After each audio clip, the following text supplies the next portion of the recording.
vamos a entrar de lleno en este complejo laberinto de la ley laboral y la seguridad social. En este análisis vamos a desgranar esa mecánica exacta, puramente técnica, que dicta quién accede a los distintos grados de incapacidad. Nada de resúmenes por encima. Vamos a ver cómo cada pieza normativa encaja a la perfección para entender cómo funciona el sistema realmente desde dentro. Vamos a ir subiendo por lo que podríamos llamar la escalera de la incapacidad. Veremos la incapacidad permanente parcial, la total, la absoluta y, finalmente, coronaremos con la gran incapacidad.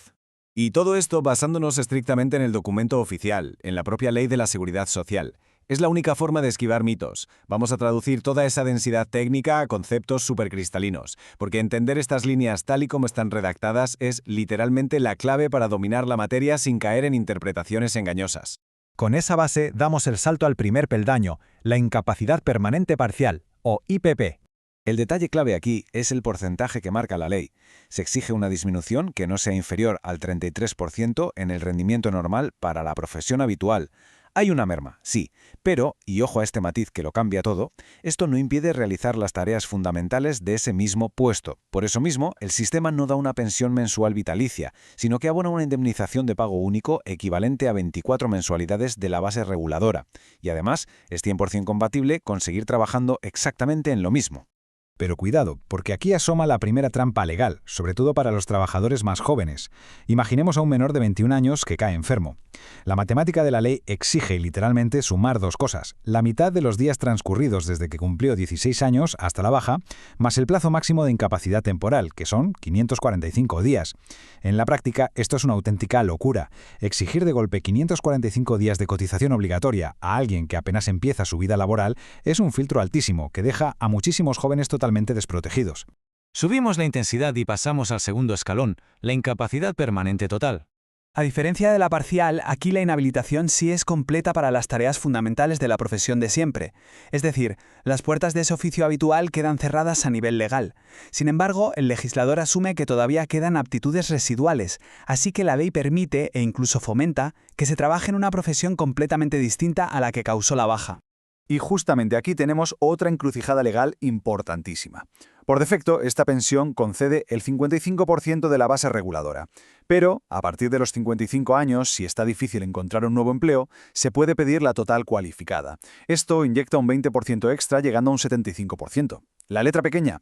Ese incremento conlleva una incompatibilidad absoluta de trabajar. En el momento en que se consigue cualquier tipo de empleo, se pierde ese plus automáticamente. Es un mecanismo que obliga a elegir, o intentar la reinserción laboral, o asegurar ese colchón financiero a cambio de la inactividad total. Sigamos avanzando. Llegamos al tercer nivel, la incapacidad permanente absoluta. Aquí ya no hay margen para grises. La normativa establece inequívocamente que esto inhabilita por completo para realizar cualquier profesión o oficio. Ya no se trata de apartar a alguien de su sector habitual, sino de todo el mercado laboral. Es el reconocimiento estatal de que ya no se dan las condiciones mínimas para llevar a cabo una jornada de trabajo estandarizada. Y en respuesta a esta exclusión total del mercado laboral, la protección financiera es rotunda. Hablamos de una pensión vitalicia que equivale al 100% de la base reguladora. El sistema asume aquí la responsabilidad de sustituir íntegramente el salario, blindando esa estabilidad económica de por vida. Pero atención a este súper detalle legal porque vale oro. Las incapacidades parcial y total tributan de forma ordinaria, pero la pensión por incapacidad absoluta está absolutamente exenta de retención de IRPF, ni un solo céntimo de impuestos. Todo ese capital calculado va íntegro a la cuenta. En la práctica, esto es un subidón de poder adquisitivo brutal, diseñado inteligentemente para compensar todos esos gastos extra que traen consigo las patologías crónicas o graves. Y finalmente llegamos a la cumbre de nuestra escalera, la gran incapacidad. Primero, un pequeño apunte. Aunque a veces se siga escuchando la expresión gran invalidez, el término oficial de la ley actual es gran incapacidad. Lo que caracteriza a este cuarto grado no es solo que no se pueda trabajar, sino una pérdida funcional tan profunda que hace indispensable la ayuda constante de una tercera persona para los actos más elementales de la vida, como puede ser vestirse, desplazarse o incluso comer. Con este nivel extremo de dependencia, la prestación se construye en dos bloques.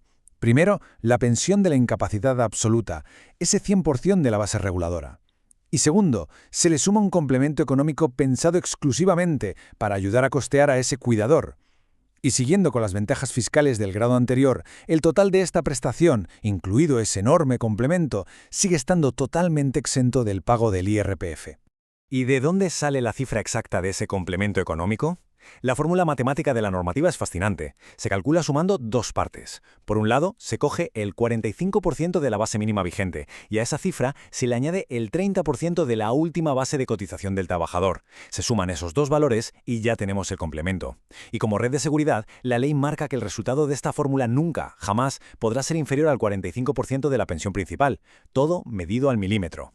En resumen, la radiografía del sistema se estructura así. En la base, el grado parcial, con su pago único y compatibilidad total. Un peldaño más arriba, la total, que bloquea la profesión habitual y otorga un 55 o un 75%, este último con incompatibilidad laboral absoluta.